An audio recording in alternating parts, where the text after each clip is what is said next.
Trump wants to make secondary sanctions on Russia tougher and apply them to countries that still trade with Moscow. He also wants Republicans to work to release the Epstein files. Meanwhile, the US continues to detain migrants. We'll talk about all this next with Andrij Dobriansky, Director of Communications and Media at the Ukrainian Congress Committee of America. Mr. Dobriansky, nice to see you. Thank you for having me on again. So Trump said the US will put sanctions on any country that keeps trading with Russia. These are secondary sanctions. So what do you think this strong move by American president means? This is a new direction that we are hearing publicly from President Trump, although this has been mentioned in the Senate and Congress for the past couple of weeks. Notably, there's been a shutdown for 43 days, so we didn't have a lot of progression in the Senate and Congress for the sanctions that have been proposed for over a year now by the Senate. But many viewers, especially in Ukraine, and those who think about Ukraine in the United States are familiar well by now with this proposed sanctions legislation that is bipartisan and was proposed by Senator Lindsey Graham on the Republican side and Senator Sidney Blumenthal from the Democratic side. Now, this is a legislation, Richard Blumenthal, sorry. This is legislation that has been supported by both Democrats and Republicans. That are 85 co-signers to that legislation, and it has been stuck in the Senate because the White House has been blocking it. The change that we heard announced by President Trump, and this was in direct response to a question being asked by a journalist about sanctioning Russia, was that he expects that Republicans alone will propose a sanctions bill, and it might include Iran in it as well. The inclusion of Iran would be to get other members of the Senate and the House to vote for it, in addition to those who want to sanction Russia. Now, why is this important? Because, again, I mentioned there is already legislation that is supported by a vast majority of the Senate. Here, it's possible that either President Trump wants the language in that bill to be completely changed, or else he proposes a brand new bill that will only be supported by Republicans and not so much Democrats. So this is new information. This is going to be discussed in the Senate and Congress for the next couple of weeks as we're just back from the shutdown. But we don't know if the Senate will agree to having this partisan bill, or will they support their already very popular bipartisan bill that has been waiting for a vote. So am I right? We can expect the implementation of Graham-Blumenthal sanctions? Well, this proposal by President Trump that there will be a bill that is by the Republicans gives us a question about whether we're going to see a vote on the Blumenthal-Graham bill, or will there be a new piece of legislation that is only supported by Republicans? This is something that President Trump has declared publicly. We will have to wait to see what the reaction is from the Senate. Do they ignore the request from the president that he wants a partisan bill, meaning only Republicans are including the language without Democratic input? Or will the Senate say, no, thank you, Mr. President, we already have legislation about Russia. It's the Blumenthal-Graham bill, and over 85 of us are co-sponsors. So we will see what the political reaction is. There is also a reaction from Kremlin. Peskov said that Moscow will closely monitor the new sanctions and will give the tough response.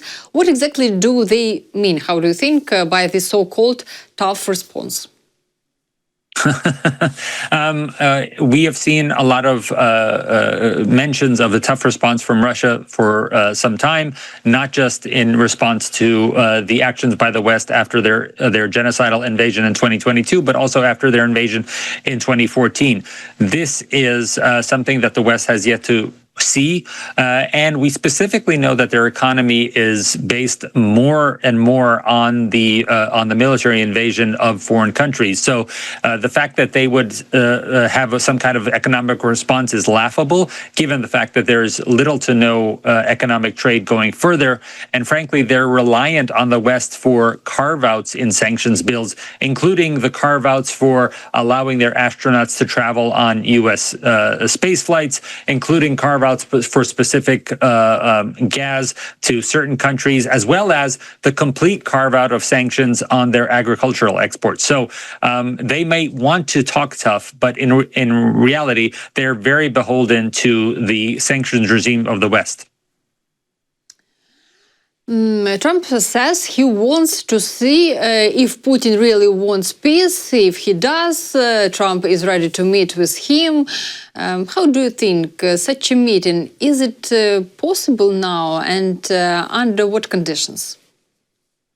I think that the longer this goes on, the longer President Putin keeps attacking civilian locations in Ukraine, keeps attacking energy plants, as well as targeting children and women in these civilian areas, the less likely it is for members of the cabinet of ministers in the United States, the administration, as well as people like Mark Rubio, the Secretary of Defense, to keep supporting an option of having some kind of diplomatic dialogue.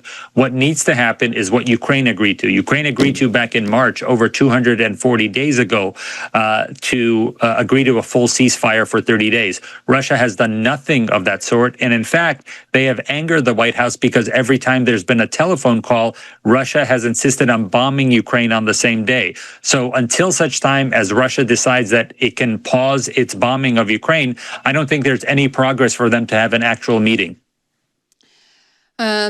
So how do you see this deadlock in the Russian-Ukrainian war affecting Trump, his policies and his decisions?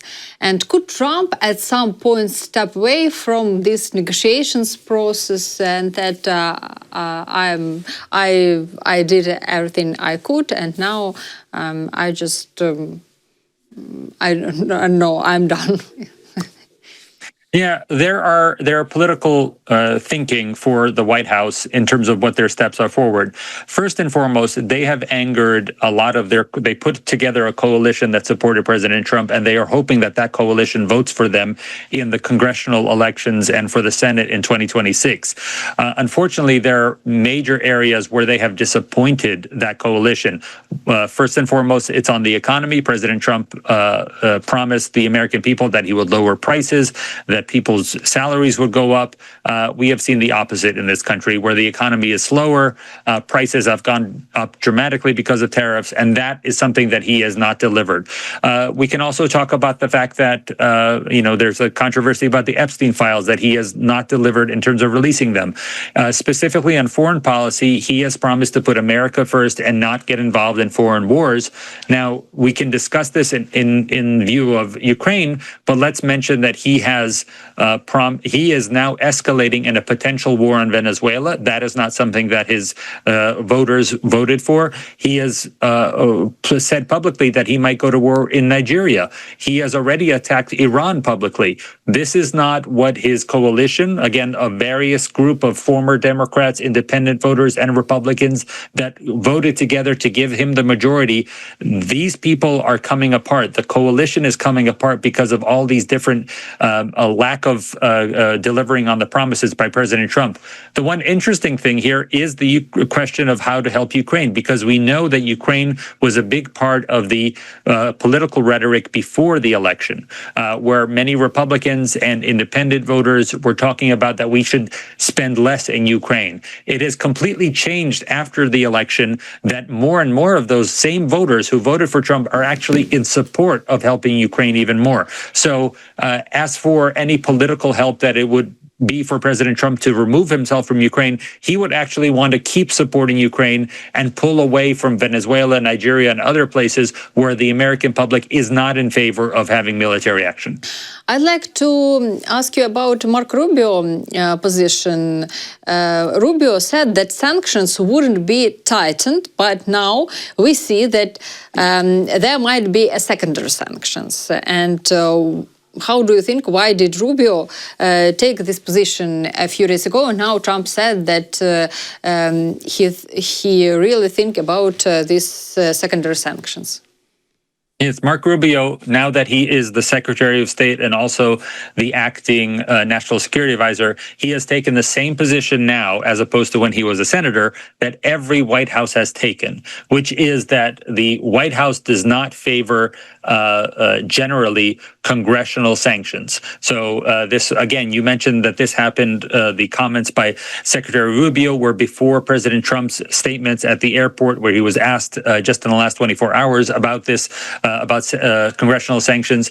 When Marco Rubio was asked about this, this was at the ministerial meeting of G7 leaders, where he was asked about additional sanctions, and he said exactly the same thing that all previous secretaries of state have said, whether it's Anthony Blinken, whether it's Mike Pompeo, whether it's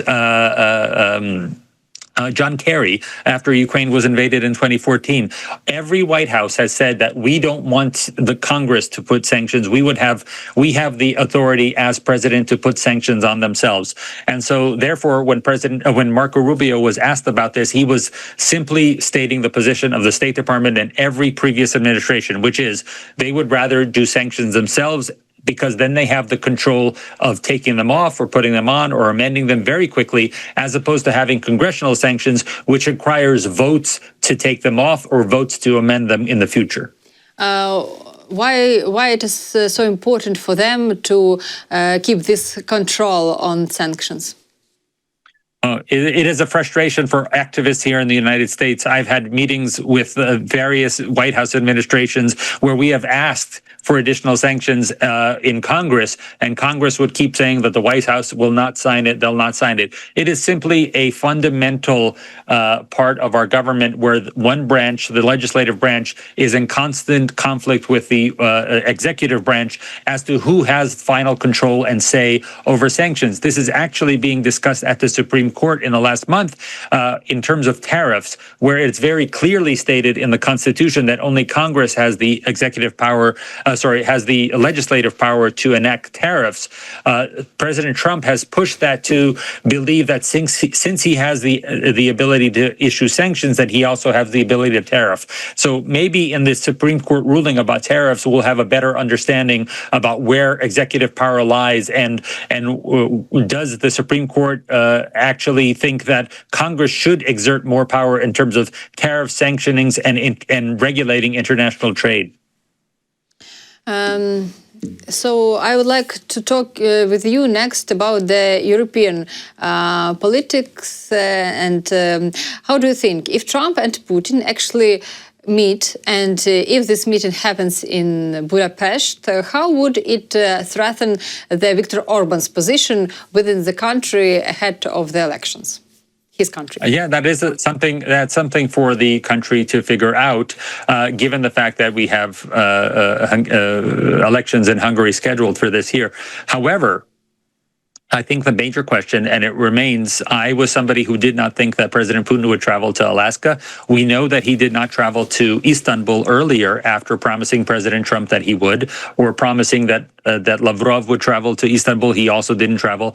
So we know that there is a reticence by the enemy state to travel over Ukrainian territory, to travel over NATO territory. And we still have a question of exactly how they would travel to Budapest, given that the fact that they would have to travel over NATO countries or over Ukraine in terms of a flight into Budapest. So if it actually happens, I would be surprised that President Putin would travel.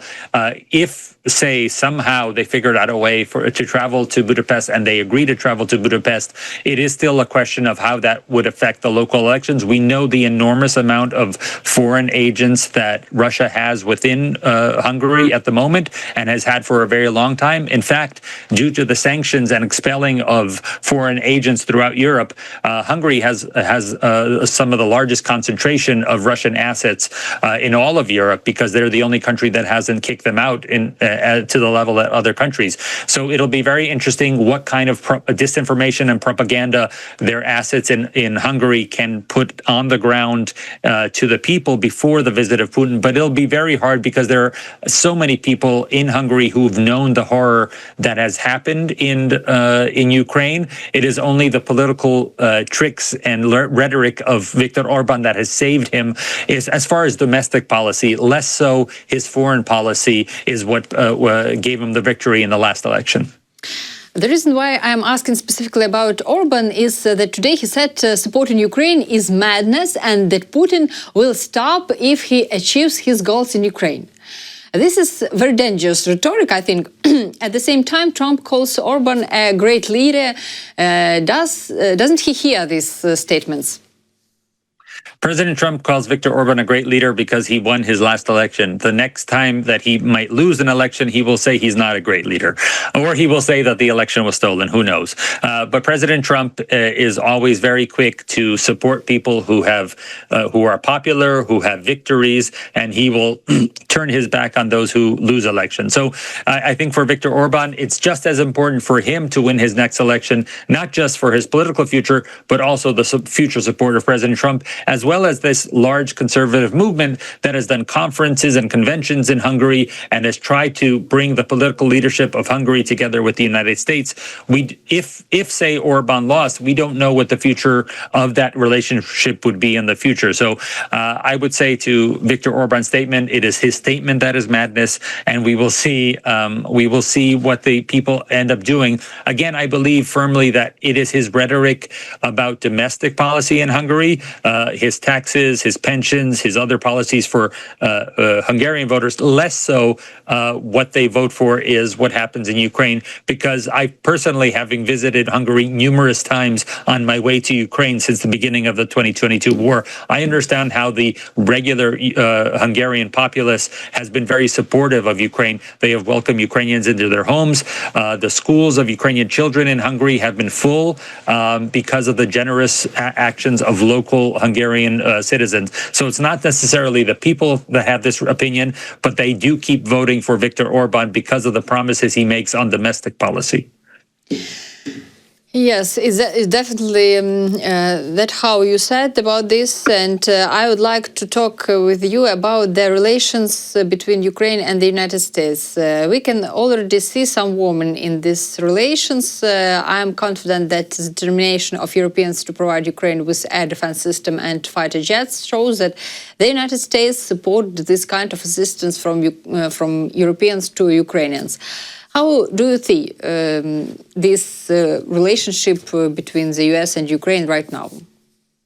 It is one of the best we've had over the last couple of years, specifically because we thought it was in danger at the beginning of this year when the change of administration came, when we heard the rhetoric by many members of the Trump administration, whether it's President Trump, whether it's the vice president, whether it's Robert Kennedy, who's in administration, various people within the administration who before the election were talking about that Ukraine was corrupt, that we cannot trust Ukraine, that we saw many media voices that supported President Trump saying that it's Russia that should be the ally of the United States, and that has completely changed, and that is only because of the hard work by the Ukrainian government from the top down. So the president's office, as well as members of the Verkhovna Rada, and as well as Ukrainian activists, they have worked so hard to invite Americans to Ukraine this year, open their eyes, media personalities on the right, right-wing people like Ben Shapiro, who came to Ukraine, saw firsthand and then changed his rhetoric. The personal pastor of President Trump, who traveled from South Carolina, Pastor Mark Burns, to see for himself what happens in Ukraine, and then started changing what he talked about Ukraine on his radio show. And very much so, Ukraine is looking to have the president or vice president or more members of the cabinet visit Ukraine to change even more minds. But again, we are in a much better place than we were at the beginning of the year, and that's why I'm very satisfied and happy that we have changed the direction that this government was taking with Ukraine. And you already started talking about the Epstein files, and I would like to continue. Trump said he is ready to release the Epstein files and urged Republicans to vote for their disclosure. What does this show about his openness on social media? What is Trump trying to demonstrate? Well, we know that from some of the 20,000 emails that were already released by the investigating committee in the House of Representatives, Congress, that President Trump was a longtime friend of Jeffrey Epstein. This is somebody who knew him for decades. At one point in Jeffrey Epstein's life, he described President Trump as the closest person, as his closest friend ever. And so it was very interesting that before President Trump was elected again in 2024, he and his representatives kept saying that he would release all the files that the government had about Jeffrey Epstein. It's interesting because in the end, he might be the person to be hurt the most with that release. And as soon as he became elected, we saw that this administration is not interested in releasing any of those files. And so that has hurt the political coalition that I began this conversation with. There are people who voted for President Trump that did not vote for him before. There are people who voted him before, but specifically voted for him because he promised to release the Epstein files. They might not vote for his foreign policy or domestic policy, but this was one of the reasons why they supported him, because he promised to do something. And just like he promised to end the war in Ukraine in 24 hours, never did, same here, he promised to release the Epstein files on day one of appointing the new FBI administrator, and that never happened. And so this is why politically President Trump is in a very difficult situation. He is blocking the release. He pressured members of Congress not to sign a petition to release the files. That petition has been passed. We will have a vote this week by Congress to officially release any and all files pertaining to Jeffrey Epstein, and then that will move to the Senate and for President Trump to sign it. It has become clear that President Trump, in an interview he did at the airport about to board a plane back to Washington, that he recognizes that he could not convince members of Congress, so the House of Representatives, he couldn't convince enough of Republicans to vote against this. So he changed his mind, as you mentioned, and announced his support for the release of the files.